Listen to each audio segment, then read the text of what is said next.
Everyone, आज हम transitive relation को थोड़ा और डिटेल्स में पढ़ेंगे क्योंकि बच्चों को थोड़ा इसमें कन्फ्यूज़न हो रहा है, तो इसको चलिए डिस्कस करते हैं अलग से। ट्रांजिटिव रिलेशन का डेफिनेशन क्या होता है हमारे पास? A relation is said to be transitive. लोग कहते हैं कि a relation is said to B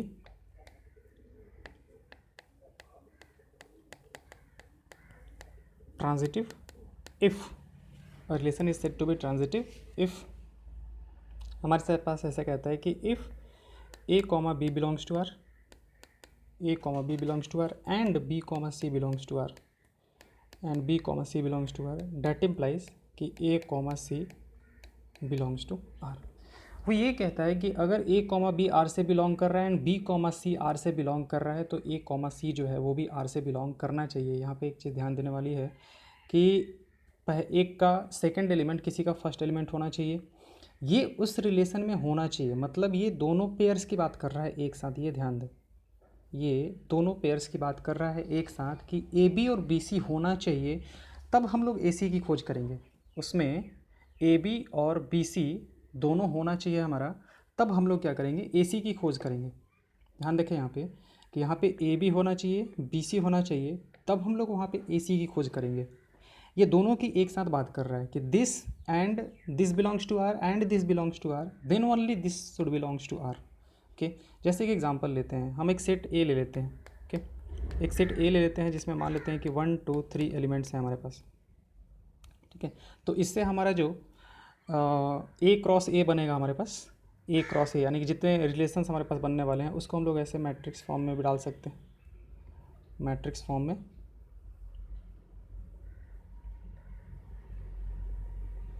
इस तरीके से भी लिख सकते हैं, 1 2 3 1 2 3, तो यहाँ पे ये 1 1 हो जाएगा, ये 1 2 हो जाएगा, ये 1 3 हो जाएगा, ये 2 1 हो जाएगा, ये 2 2 हो जाएगा, ये 2 3 हो जाएगा, ये 3 1 हो जाएगा, ये 3 2 हो जाएगा, ये 3 3 हो जाएगा। तो इस वाले को हम लोग क्या कहते हैं, डायगोनल एलिमेंट्स। ओके, तो अब इसमें हम कुछ रिलेशंस डिफाइन करते हैं और फिर हम लोग देखते हैं कि वो रिलेशन क्या ट्रांजिटिव रिलेशन है। जैसे आर इक्वल टू, पहला देखा कि R1 इक्वल टू 5 क्या ट्रांजिटिव रिलेशन है। ठीक है, तो डेफिनेटली ये ट्रांजिटिव रिलेशन है, क्योंकि ट्रांजिटिव रिलेशन क्या कहता है कि अगर ये दोनों पेयर है तो इसकी खोज करेंगे। ठीक है, तो यहाँ पे इस वाले रिलेशन में ना तो ये पेयर है ना ये पेयर है, तो हम इसकी खोज क्यों करेंगे? ठीक है, लोगों को ऐसा लगता है कि ये तीनों होना चाहिए, नहीं, ऐसा कुछ नहीं है। उसने बोला है कि if this and this belongs to R, then only this should belongs to R. यहाँ पे तो हमारे पास ना ये है ना ये है, तो हम इसकी खोज क्यों करेंगे? ठीक है, तो ये हमारे पास R1 इज इक्वल टू 5, यानी कि एक एम्प्टी रिलेशन जो होगा वो एक ट्रांजिटिव रिलेशन होगा। ये कौन सा रिलेशन होता है? ये होता है हमारे पास एम्प्टी रिलेशन। ये हमारे पास एम्प्टी रिलेशन होगा, तो एम्प्टी रिलेशन जो है वो एक ट्रांजिटिव रिलेशन होगा। ओके, R2 लेते हैं। R2 में हम मान लेते हैं ए क्रॉस ए ले लेते हैं, तो ये कौन सा रिलेशन होता है हमारे पास? Universal relation. यूनिवर्सल रिलेशन जिसमें सारे के सारे और पॉसिबल ऑर्डर पेयर्स आ जाएंगे हमारे पास, यूनिवर्सल रिलेशन। अब ये यूनिवर्सल रिलेशन हमारे पास ट्रांजिटिव है क्या? हाँ, डेफिनेटली है, क्योंकि इसमें तो सब कुछ है हमारे पास। इसमें तो जितने सारे एलिमेंट्स हैं वो सारे के सारे हैं। ठीक है, 1 1 2 2 3 3 1 2 है, उसका ऑर्डर पेयर 2 1, मतलब ये 1 2 है, फिर 2 1 है, और फिर हमारे पास क्या है, 1 1 भी है। तो जितने सारे पेयर्स पॉसिबल बन सकते थे वो सारे के सारे आ जाएंगे हमारे पास। जैसे ए क्रॉस ए में हमारे पास क्या क्या आ जाएगा? ए क्रॉस ए में आ जाएगा 1 1 2 2 3 3 4 3 3 1 2 1 3 2 1 2 3 3 1 3 2, टोटल 9 एलिमेंट्स आ जाएंगे हमारे पास। अब इसमें से किसी को भी उठा के देखा जाए, ठीक है, जैसे यहाँ से 2 2 उठाते हैं तो 2 2, इसमें सेकंड जो एलिमेंट है हमारे पास 2 है। यहाँ पे देखा कि सेकंड एलिमेंट 2 है, तो 2 1 है क्या? तो 2 1 है यहाँ पे। यहाँ से देखा 2 3, तो यहाँ पे भी 2 है, तो 2 3 है क्या? हाँ, 2 3 भी है हमारे पास। तो इस तरीके से जितने सारे पेयर्स हम लोग खोजें वो सारे के सारे आ जाएंगे हमारे पास। अब बात यहाँ पे इसकी आती है कि ये क्या ट्रांजिटिव होता है क्या? 1 1 2 2 3 3, तो हम इसको अलग से ले लेते हैं।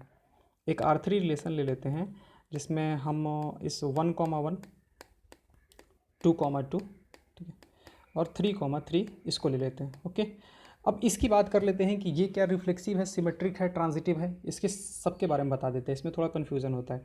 तो हम इस रिलेशन R3 को ऐसे लिख सकते हैं क्या, A comma B such that A is equal to B and A comma B belongs to set ए।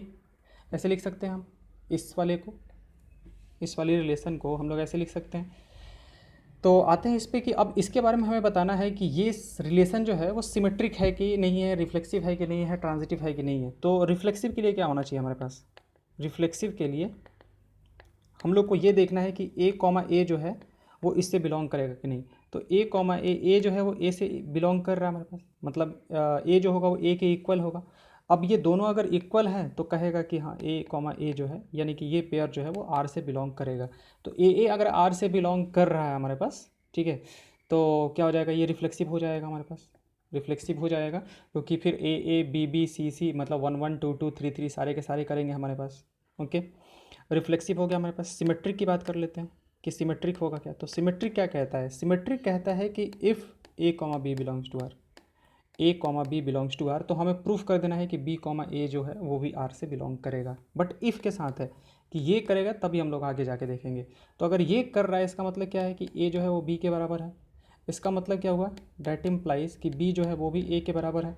अब बी ए के बराबर है तो हम लोग इसको ऐसे लिख सकते हैं कि बी कॉमा ए जो होगा वो भी आर से बिलोंग करेगा, क्योंकि इसने यही कहा था कि पहला वाला अगर दूसरे वाले के बराबर हो जाए तो ऐसा होगा हमारे पास। तो बी कॉमा ए भी आर से बिलोंग कर गया, ए भी कर रहा था बी ए भी कर गया, तो ये क्या हो जाएगा हमारे पास, सिमेट्रिक हो जाएगा। अब ट्रांजिटिव की बात करते हैं कि ये ट्रांजिटिव होगा क्या, ये ट्रांजिटिव होगा क्या हमारे पास। तो ट्रांजिटिव क्या कहता है कि if A comma B belongs to R and B comma C belongs to R, A comma B R से बिलोंग कर रहा है, बी कॉमा सी आर से बिलोंग कर रहा है, तो हमें प्रूफ कर देना है कि ए कॉमा सी भी करेगा। अब ए कॉमा बी कर रहा है तो इसका मतलब क्या होगा कि A is equal to B and यहाँ से क्या हो गया, B is equal to C. तो इन दोनों को अगर एक साथ देखें तो हम यहाँ से कह सकते हैं कि ए जो होगा that will be equal to C, that will be equal to C. तो ए सी के बराबर हो गया हमारे पास, तो इसका मतलब कि ए कॉमा सी जो होगा वो भी आर से बिलोंग करेगा, ए कॉमा सी आर से बिलोंग करेगा, तो इसका मतलब क्या हो गया, ये ट्रांजिटिव भी हो गया। तो ये वाला जो था हमारे पास ऑर्डर्ड पेयर 1 1 2 2 3 3, इसके बारे में इस तरीके से देखना थोड़ा सा ज़्यादा इजी है। इस तरीके से देखेंगे तो थोड़ा ज़्यादा ईजी तरीके से दिख जाएगा कि ये क्या है हमारे पास, ये रिफ्लेक्सिव भी है, सिमेट्रिक भी है और ट्रांजिटिव भी है। तो आगे से ये कहीं भी दिखे हमें तो इसमें हमें सोचने की ज़रूरत ही नहीं है, इसको हम लोग डायगोनल वाला एलिमेंट्स कह देंगे कि ये कौन से एलिमेंट्स हमारे पास, डायगोनल एलिमेंट्स। तो डायगोनल एलिमेंट्स हमारे पास रिफ्लेक्सिव भी होते हैं, सिमेट्रिक भी होते हैं और ट्रांजिटिव भी होते हैं। ठीक है, और एक दो एग्जांपल्स लेते हैं हम लोग। ठीक है, जैसे मान लेते हैं कि एक सेट ए ले लेते हैं, ठीक है, जिसमें 3 4 5 एलिमेंट्स ले लिया हमने। अब इसमें एक रिलेशन हम ये बनाते हैं इसमें जिसमें कि 3 4 है, 3 4 है, तो ये क्या ट्रांजिटिव है, हाँ डेफिनेटली ट्रांजिटिव है, ये डेफिनेटली ट्रांजिटिव है। रीज़न क्या है कि यहाँ पे 3 4 है, जैसे उसने क्या कहा था कि ए बी होगा एंड बी सी होगा, तब हम लोग ए सी की खोज करेंगे, तो यहाँ पे ए बी है ना, यहाँ पे तो सिर्फ ए बी ही है, बी सी जैसा कोई एलिमेंट तो है ही नहीं हमारे पास, यहाँ पे ए बी ही पेयर है बस, बी सी जैसा कोई पेयर यहाँ पे नहीं है हमारे पास, तो ए सी की खोज क्यों करेंगे। उसने ये कहा था ना कि if this and this belongs to R then only हमारे पास हम लोग कहाँ पे जाएंगे, A comma C belongs to R पे। ठीक है, तो हमारे पास सिर्फ एक ही है, ये कंडीशन ये दोनों पे लगा रहा है कि अगर ये दोनों होता है तब ये होगा, किसी एक के बारे में तो उसने कुछ कहा ही नहीं है ना। तो किसी एक के बारे में अगर उसने कुछ नहीं कहा है तो फिर ठीक है, उस पर कोई कंडीशंस वगैरह हमारा नहीं लगेगा। यहाँ पे सिर्फ 3 4 है तो ये हो जाएगा हमारे पास। ठीक है, जैसे और ले लेते हैं हम लोग R2 ले लेते हैं, जिसमें हम मान लेते हैं कितना था, 2 3 3 4 5 था हमारे पास, तो 3 4 ले लेते हैं और 5 4 ले लेते हैं। ठीक है, 5 4 ले लेते हैं, तो ये होगा क्या हमारे पास, तो हम बिल्कुल होगा 3 4, सेकंड एलिमेंट 4 है तो किसी का फर्स्ट एलिमेंट तो 4 नहीं है हमारे पास, किसी का फर्स्ट एलिमेंट 4 नहीं है, तो ये तो इसको तो देखने की ज़रूरत नहीं है। ठीक है, फिर 5 4 देखा तो इसका सेकंड एलिमेंट हमारे पास 4 है, अब किसी का फर्स्ट एलिमेंट हमारे पास 4 है नहीं, तो इसमें देखने की ज़रूरत नहीं है हमारे पास। अगेन सिर्फ अकेले अकेले आ रहा है हमारे पास, कोई इस तरीके का ए बी बी सी का पेयर नहीं आ रहा है कि हम लोग ए सी की खोज करेंगे, तो ये भी हमारे पास हो जाएगा। ओके, R3 की बात करें तो R3 में अगर हम ऐसा ले लेते हैं 3 4, ठीक है, और 4 5 इस तरीके से ले लिया, ठीक है, इस तरीके से ले लिया, तो यहाँ पे क्या है 3 4, तो किसी का सेकंड एलिमेंट किसी का फर्स्ट एलिमेंट है, किसी का सेकंड एलिमेंट किसी का फर्स्ट एलिमेंट है, तो हमें इसको अब खोजने की ज़रूरत है। किसको? 3 5 को। तो 3 5 यहाँ पे हमें नहीं दिख रहा है, तो ये हमारे पास नहीं होगा, ये ट्रांजिटिव नहीं हो पाएगा, क्योंकि यहाँ पे ए बी है, ए बी भी है और बी सी भी है, तब हमें यहाँ पे ए सी की ज़रूरत पड़ेगी, यहाँ पे हमें ए सी खोजने की ज़रूरत पड़ेगी। तो ये हमारे पास ए सी नहीं है, तो ये नहीं होगा। जैसे और एक और ले लेते हैं, R4 ले लेते हैं हम लोग। जैसे इसमें ले लेते हैं 5 3 ले लेते हैं और 3 5 ले लेते हैं, ठीक है। और फिर यहाँ पे 5 5 ले लेते हैं, 5 5 ले लेते हैं। तो ये होगा क्या, इसको देख लेते हैं, ठीक है। तो पहला देखा 5 3 है, तो इसका सेकंड एलिमेंट इसका फर्स्ट एलिमेंट है, तो ये हमारे पास ट्रांजिटिव वाला, मतलब यहाँ पे हमें देखना पड़ेगा, यहाँ पे ए बी है, यहाँ पे बी सी है, तो ए सी होना पड़ेगा, वो यहाँ पे है। और देख लेते हैं, जैसे यहाँ पे हमारे पास 5 5 है, तो इसका सेकंड एलिमेंट इसका फर्स्ट एलिमेंट है, तो फिर क्या होना चाहिए, 5 3 होना चाहिए, वो भी है हमारे पास यहाँ पे 3 5 है, यहाँ पे ये है हमारे पास 3 5, इसका सेकंड एलिमेंट इसका फर्स्ट एलिमेंट है, तो क्या होना चाहिए था हमारे पास ये वाले पार्ट से 5 5, तो 3 5 होना चाहिए था, वो भी है हमारे पास। यहाँ पे 3 5 है सेकंड एलिमेंट और यहाँ पे ये है, तो ये देखो यहाँ पे 3 3 भी होना चाहिए था। अब एक जो है वो नहीं हुआ यहाँ पे, तो हम एक काम करते हैं, उसको ऐड कर देते हैं यहाँ पे दिखाने के लिए। तो यहाँ पे इसको ऐड कर देते हैं, इस वाले पार्ट को 3 3 को भी ऐड कर देते हैं। तो अब हो जाएगा क्या, हमारे पास 3 5 है, ठीक है, और 5 3 है, मतलब ऐसे है 3 5 है, 5 3 है, तो ये और ये सेम हो गया, तो ये होना पड़ेगा। अब ये भी हो गया हमारे पास 5 5 3 3 को अपने में कोई प्रॉब्लम है नहीं, ये तो हमारे पास सिमेट्रिक रिफ्लेक्सिव एंड ट्रांजिटिव सब होता है। और कुछ पेयर रह गया नहीं, आई थिंक ये नहीं रहेगा, तो ये जो होगा हमारे पास ये ट्रांजिटिव हो जाएगा। यहाँ पे क्या था, हमारे पास 5 3 था, 3 5 था, तो हमें इस पेयर को खोजने की ज़रूरत थी, इसको पेयर की खोजने की ज़रूरत थी।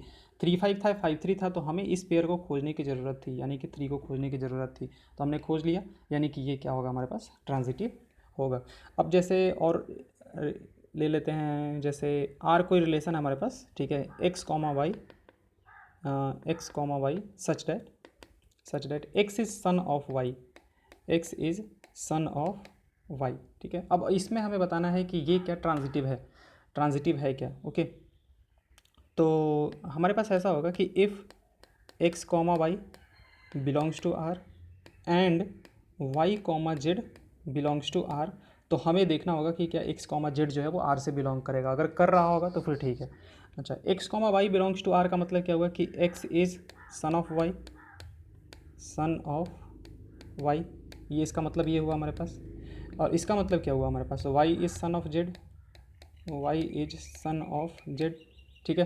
तो एक्स जो है वो वाई का सन है और वाई जो है वो जेड का सन है, तो एक्स क्या जेड का सन है क्या, x is not son of Y, x is not son of z, actually z, x जो है वो जेड का सन नहीं है, एक्चुअली एक्स जो है वो क्या है, ग्रांड सन है। एक्स जो क्या हो जाएगा हमारे पास, वो ग्रांड सन हो जाएगा, ठीक है। तो ये हमारे पास एक्स वाई बिलोंग कर रहा था, वाई जेड बिलोंग कर रहा था, बट एक्स जेड हमारे पास बिलोंग नहीं करेगा। हम ऐसा लिख सकते हैं कि x z will not belongs to are, तो हमारे पास ये ट्रांजिटिव नहीं होगा, ये ट्रांजिटिव जो है वो नहीं होगा, ठीक है। आई होप समझ में आ गया हो। Thank you.